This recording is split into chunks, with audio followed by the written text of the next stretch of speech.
Korang berhenti kat sini dulu. Ambil kunci. Baru gerak.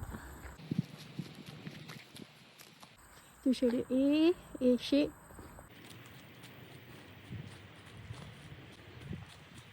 Ini chalet deluxe. Ada D kat situ.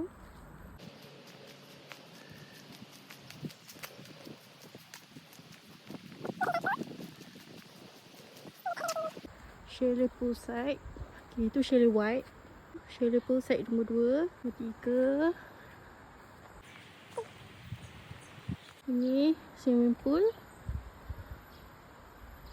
Tu semua chalet poolside.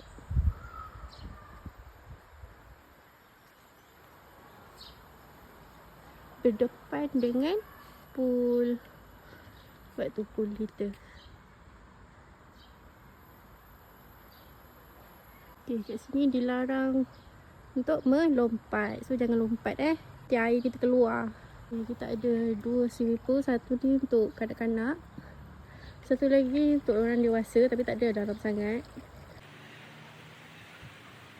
Saya tunjuk kat korang. Korang kalau nak pergi sungai, korang boleh pergi sini. Nampak ni dekat sebelah chalet 5, chalet 5.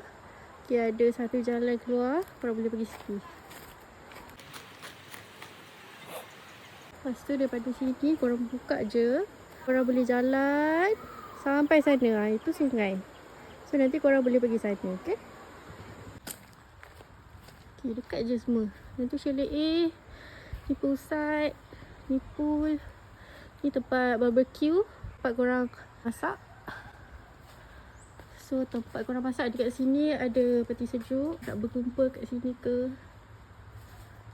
Okay.